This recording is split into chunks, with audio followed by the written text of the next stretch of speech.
Hello everyone, welcome to our channel. I am your educator Chanchal. Plant morphology series में हम root पढ़ चुके हैं. आज से हम स्टेम पढ़ने वाले हैं. ये इसका पार्ट 1 है.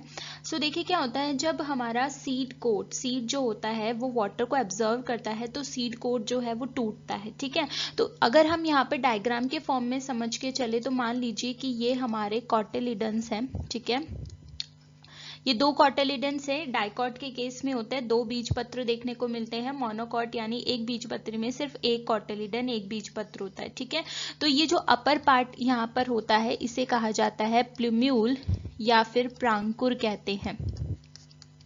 और ये जो लोअर पार्ट होता है इसे कहा जाता है रेडिकल या मूलांकुर. ठीक है, मूलांकुर कहते हैं. तो देखिए ये जो प्लूम्यूल होता है जिसे प्रांकुर कह रहे हैं ये क्या बनाता है, ये प्लांट का अपर पार्ट बनाता है. क्या बनाता है, अपर पार्ट बनाता है. यानी बेसिकली कहें तो शूट पार्ट बनाता है. तना जो होता है वो बनाता है. वहीं रेडिकल की हमने बात करी थी जब हमने रूट पढ़ा था. तो ये क्या बनाता है, ये प्लांट का लोअर पार्ट बनाता है यानी कि मूल बनाता है, रूट बनाता है. तो रूट तो हम पढ़ चुके हैं. अब हम बात करने वाले हैं यहाँ पर शूट पार्ट किस तरीके से बनकर आता है, तना जो है वो कैसे बनकर आता है. ठीक है, तो चलिए आज के लेक्चर की शुरुआत करते हैं. तो एक बार डायग्राम के फॉर्म पर समझ लेते हैं. देखिए ये जो लोअर पार्ट है इसे हम रूट सिस्टम कहते हैं और ये जो अपर पार्ट है ये हमारा शूट सिस्टम होता है. ठीक है, रूट में हमने टैप रूट पढ़ी थी और लैटरल रूट्स हमने देखी थी. ठीक है, तो ये वाला जो पार्ट होता है ये टैप रूट है और इससे ये जो ब्रांचेस निकल रही हैं इन्हें हम क्या कहते हैं, लैटरल रूट्स कहते हैं, पार्श्व मूल कहते हैं. ठीक है, और ये अपर पार्ट शूट का होता है. ठीक है, अभी हम शूट पढ़ने वाले हैं तो आपको दो तीन चीजें इसमें ध्यान रखनी है. एक तो ये एपिकल पोर्शन, ठीक है, दूसरा ये वो पार्ट जहां से लीव्स निकल रही हैं. तो वो पार्ट जहां से लीव निकलती है उसे कहा जाता है नोड. और ये दो लीव्स वाला जो पार्ट है जहां से लीव्स निकल रही हैं यानी ये जो दो नोड पार्ट्स हैं इसके बीच का ये जो पोर्शन होता है इसे कहा जाता है इंटर नोड. ठीक है, तो स्टेम का वो पोर्शन जहां से लीफ निकलती है उसे हम नोड कहते हैं और इन दो नोड्स के बीच का पोर्शन जो होता है उसे इंटरनोड कहते हैं. ठीक है, आगे अब हम इसको डिटेल में देखते हैं. तो जैसा कि हमने कहा कि शूट सिस्टम जो होता है वो प्लूम्यूल से डेवलप होकर आता है जिसमें स्टेम पोर्शन होता है और उसके लैटरल ऑर्गन्स देखने को मिलते हैं. अगर हम स्टेम के वेजिटेटिव फेज की बात करते हैं, वेजिटेटिव फेज में वो क्या बनाता है, लीव्स बनाता है और बर्ड्स बनाता है अपने एक्सिल्स पर. देखिए वेजिटेटिव फेज जो होगी इसमें वो सिर्फ लीव्स बनाएगा, बर्ड्स बनेगी. अगर वहां पे फ्लावर बनकर आते हैं तो वो उसकी कौन सी फेज हो जाती है, स्टेम की रिप्रोडक्टिव फेज हो जाती है. ठीक है, वेजिटेटिव फेज की अगर हम बात करेंगे तो वहां पर सिर्फ लीफ देखने को मिलेगी और बर्ड्स देखने को मिलेंगे. क्लियर है, जैसा कि हमने पीछे देखा स्टेम को जो है हम डिवाइड करते हैं नोड्स और इंटरनोड्स में. नोड्स वो पोर्शन होता है जहां पर लीव्स निकलती है यानी कि स्टेम का वो पार्ट जहां पर लीफ निकलती है, अटैच्ड रहती है स्टेम से, तने से, उसे हम नोड्स कहते हैं. और इन दो नोड्स के बीच का जो रीजन होता है उसे इंटर नोड्स कहा जाता है. इंटर से ये समझ लीजिए बीच का. ठीक है, तो नोड्स वो पोर्शन है स्टेम का जहां से लीव्स निकल रही हैं और इन दो नोड्स के बीच का रीजन जो है वो इंटर नोड्स कहलाता है. क्लियर. अब शूट में हम जब बात करते हैं तो सबसे पहले हमें एपिकल मेरिस्टेम देखने को मिलती है.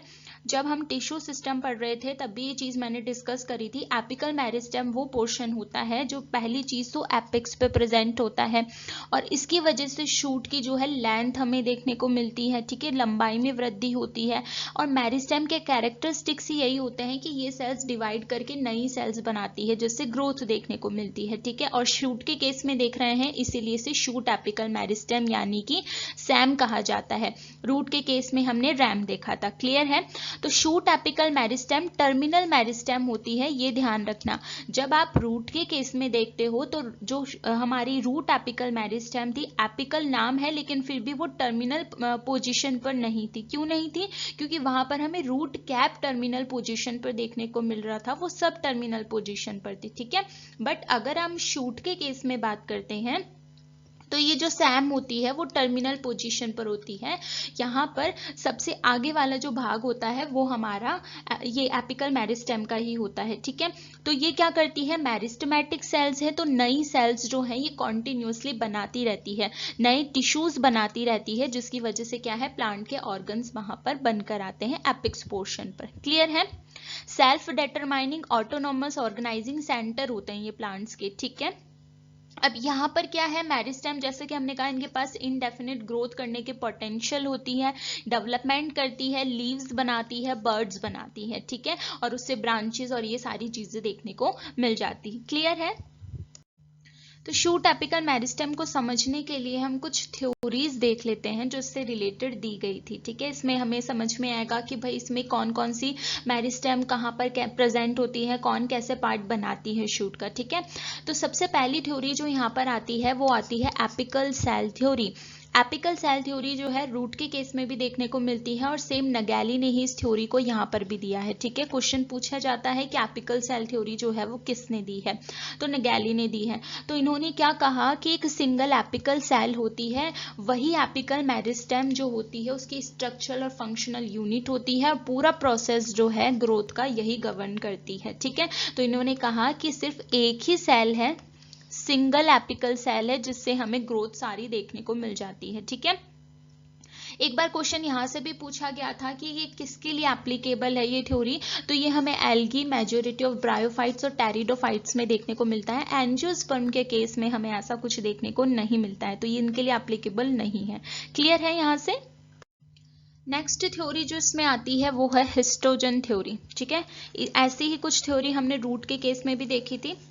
तो देखो हिस्टोजन थ्योरी जो है वो हैंस्टीन ने दी है, आपको ये ध्यान रखना है। इन्होंने कहा कि यहाँ पर 3 मेरिस्टेमेटिक जोन्स होते हैं, एंजियोस्पर्म के केस में है ये, ठीक है। इन्होंने कहा कि 3 मेरिस्टेमेटिक जोन्स होते हैं और यही जो है इनके ऑर्गन्स बनाते हैं, ठीक है। अब क्या होते हैं, ये जो 3 लेयर्स होती हैं इनका सेपरेट सेट ऑफ इनिशियल्स होता है, मतलब कि ये अलग अलग इनिशियल सेल से बनी होती हैं जिन्हें हम हिस्टोजन्स कहते हैं, ठीक है। तो कौन कौन सी इन्होंने बताई, डर्मेटोजन, पेरिब्लैम एंड प्लूरोम, ठीक है।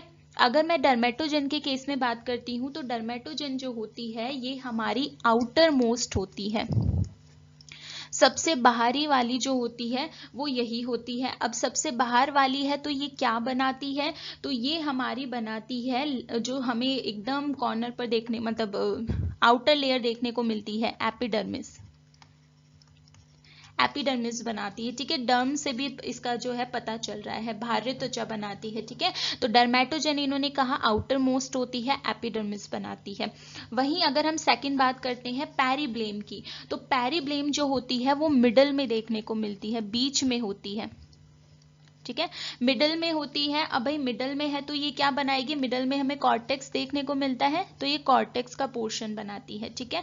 और प्लूरोम जो होती है वो हमें सबसे अंदर की तरफ देखने को मिलती है, तो ये इनर मोस्ट होती है।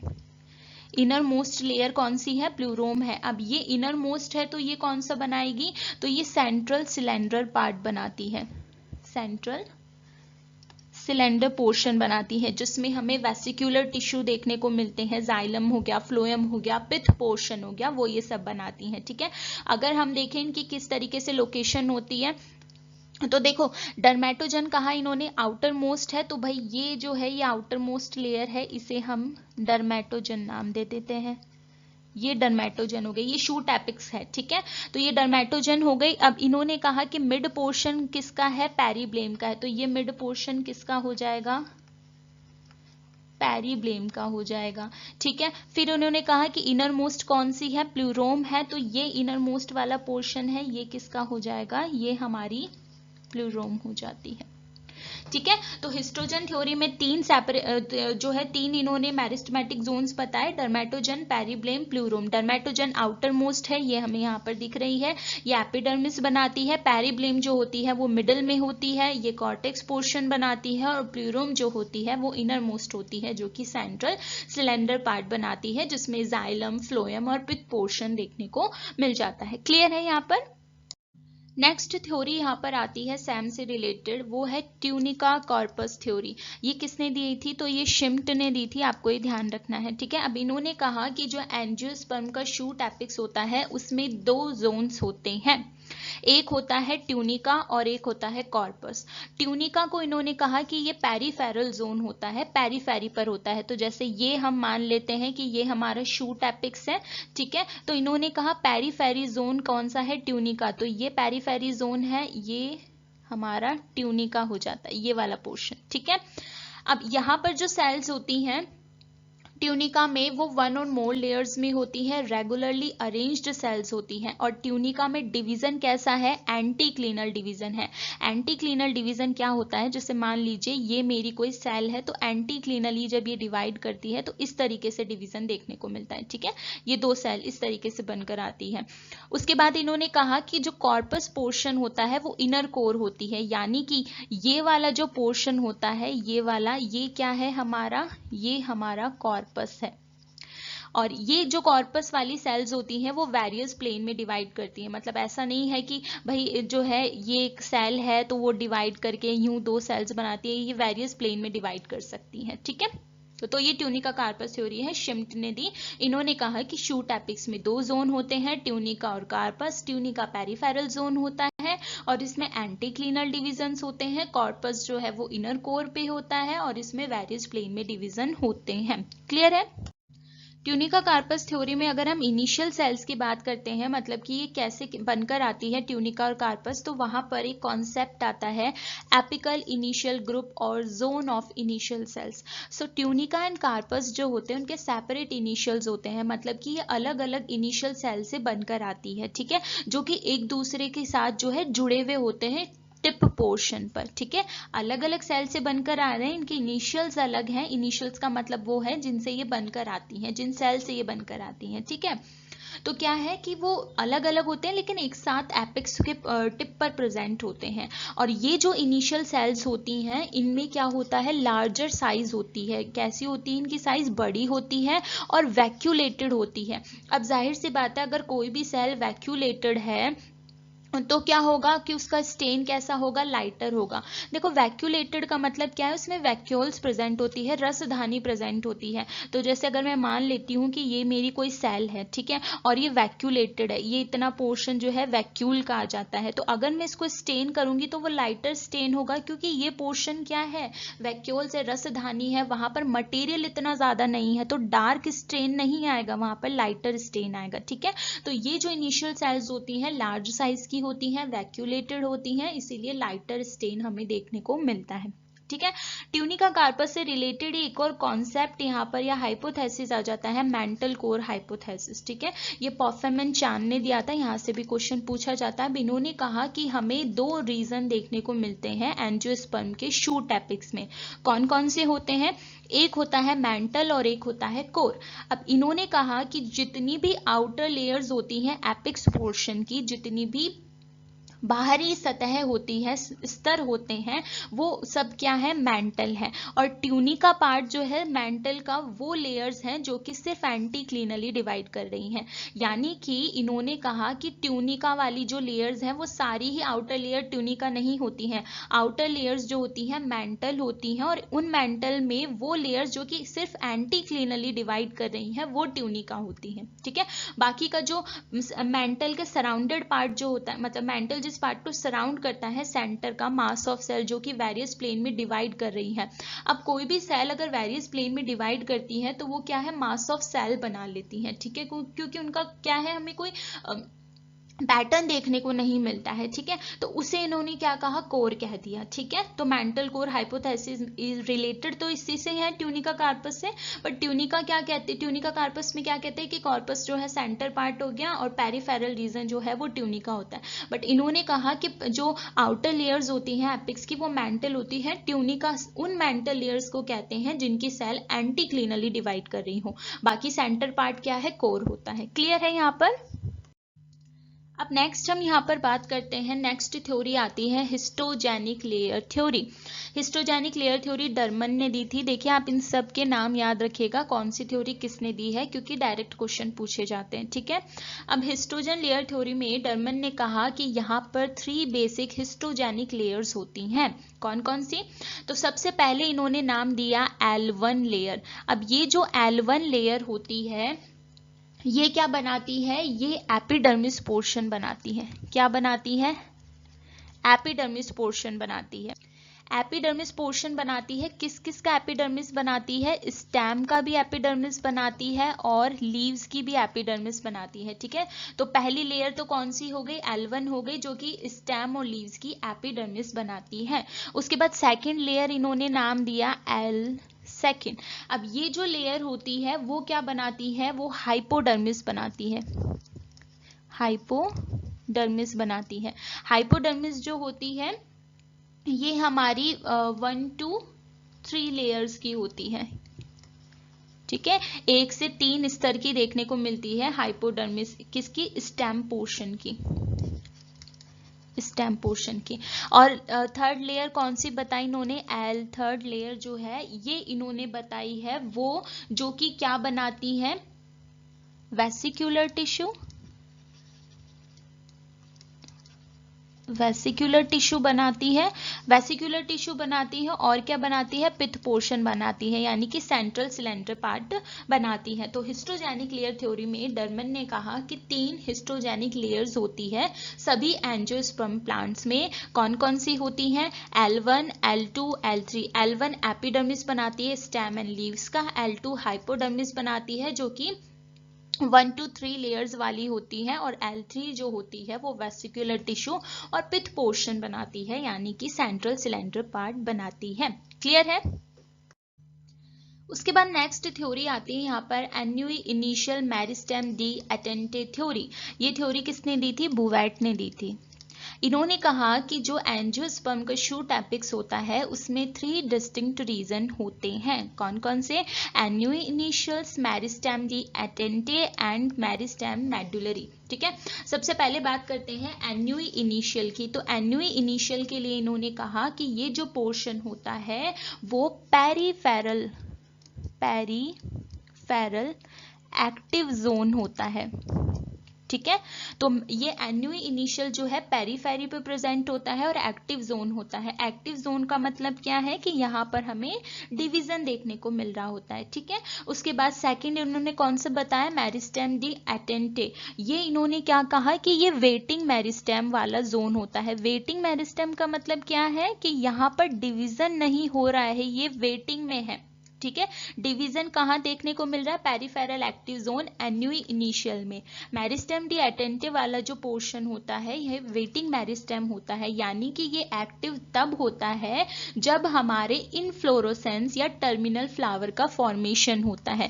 तो ये एक्टिव कब होगा, active when formation of terminal flower, terminal flower, ठीक है। तो मेरिस्टेम डी एटेंटिव वेटिंग मेरिस्टेम पोर्शन है जो कि तब एक्टिव होगा, एक्टिव इन द सेंस कि तब डिवाइड करेंगी सेल्स जब टर्मिनल फ्लावर का फॉर्मेशन होगा, ठीक है। एक्टिवली डिवीजन कहाँ देखने को मिल रहा है, एन्युई इनिशियल में देखने को मिल रहा है जो कि पेरीफेरी पर है, ठीक है। उसके बाद तीसरा जोन कौन सा आता है, मेरिस्टेम मेडुलरी। तो ये कौन सा पोर्शन है, ये सेंट्रल पिथ रीजन होता है, सेंट्रल पिथ रीजन होता है। क्लियर है। तो ये इन्होंने बुवेट ने बताया है। आगे बात करते हैं। लास्ट थ्योरी जो आती है सैम से रिलेटेड वो आती है साइटोहिस्टोलॉजिकल जोनेशन, जो किसने दी थी, फॉस्टर ने दी थी, आपको ध्यान रखना है। तो इन्होंने कहा कि यहाँ पर 4 इंटर रिलेटेड ग्रोथ जोन्स होते हैं। क्लियर है। सबसे पहला कौन सा आता है, सबसे पहला आता है apical initial group. Apical initial group की अगर हम बात करते हैं तो इसमें ग्रुप ऑफ इनिशियल्स, मतलब कि इनिशियल्स के वो ग्रुप आते हैं जिसमें जो कहाँ पर होते हैं, एपिकल सरफेस पर होते हैं, एपिकल सरफेस पर होते हैं, और उसके जो लैटेरल पार्ट्स होते हैं, ठीक है, लैटेरल पार्ट्स होते हैं उसमें हमें देखने को मिलते हैं। तो एपिकल इनिशियल ग्रुप में वो इनिशियल के ग्रुप्स आते हैं जो कि एपिकल सरफेस और जो भी उसका लैटेरल पोर्शन होता है वो वहां पर देखने को मिलते हैं, ठीक है। उसके बाद सेकंड जोन कौन सा बताया इन्होंने, central mother cell zone. Central mother cell zone जो होता है वो इस एपिकल इनिशियल ग्रुप के नीचे की तरफ देखने को मिलता है, ठीक है, और इसी से ही बनकर आता है। तो ये वाला जो होगा सेंट्रल मदर सेल जोन जो है वो apical initial group, apical initial group से ही बनकर आता है, इसी से ही डेरिवेटिव है ये, और इसी से इसके नीचे की तरफ हमें देखने को मिलता है। क्लियर है। अब यहाँ पर जब हम बात करते हैं तो यहाँ पर जो सेल्स होती हैं वो डिस्टल ग्रुप ऑफ सेल्स होती हैं जो कि लाइटर स्टेन लेती है। यहाँ की जो सेल्स होंगी जब हम उसको स्टेन करते हैं तो वो कैसा स्टेन लेती है, लाइटर स्टेन लेती है। अब मैंने समझाया था कि लाइटर स्टेन सेल तभी लेगी जब वो कैसी होगी, वो यहाँ पर वैक्यूलेटेड होगी। कैसी होगी, वैक्यूलेटेड होगी, उसमें रसधानियां देखने को मिलेगी। ठीक है। दूसरी चीज यहाँ की सेल्स में क्या होती है कि इनकी जो मेटाबॉलिक रेट होती है वो कैसी होती है, लो होती है। So low rate of mitotic activity, sorry not metabolic, mitotic activity, यानी कि इनमें जो सेल डिवीजन हो रहा होता है वो बहुत ही कम हमें देखने को मिलता है। ठीक है। और अगर हम बात करते हैं इनकी प्राइमरी वॉल्स कैसी होती हैं, सेल्स की जो प्राइमरी वॉल्स होती हैं वो कैसी होती हैं, वो थिक होती हैं, मोटी होती हैं, और कैसी होती हैं, पिटेड होती हैं। पिट्स हमें देखने को मिलते हैं। ठीक है। तो सेंट्रल मदर सेल जोन की जो सेल्स होती हैं लाइटर स्टेन वाली होती हैं क्योंकि वो वैक्यूलेटेड होती है, रसधानियां उनमें होती हैं। माइटोटिक एक्टिविटी जो है वो लो रेट पर होती है, यानी डिवीजन हमें जो है ज्यादा देखने को नहीं मिलता, और इनकी जो सेल्स की प्राइमरी वॉल्स होती है थिक होती है और उन पर पिट्स देखने को मिलती हैं। क्लियर है।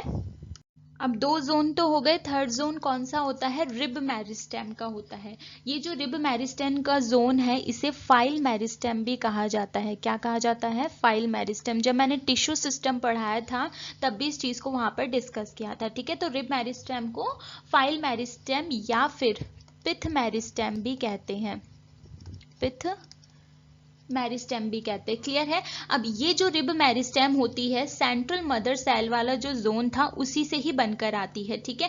एपिकल वाले से, जो एपिकल इनिशियल ग्रुप है उससे बनकर आई है सेंट्रल मदर सेल जोन, और उनकी सेल से ही रिब मेरिस्टेम बनकर आता है। क्लियर है। अब जाहिर सी बात है उनसे ये बनकर आया है तो ये भी कैसी सेल्स होती हैं, ये भी वैक्यूलेटेड होती हैं। इनमें भी हमें वैक्यूल्स देखने को मिलती हैं, और इनमें जो है डिवीजन कैसा होता है इन सेल्स में, अगर हम डिवीजन की बात करें तो वो ट्रांसवर्स डिवीजन होता है। कैसा होता है, ट्रांसवर्स डिवीजन होता है, और इसकी वजह से क्या होती है, वर्टिकल फाइल्स बन जाती हैं सेल्स की।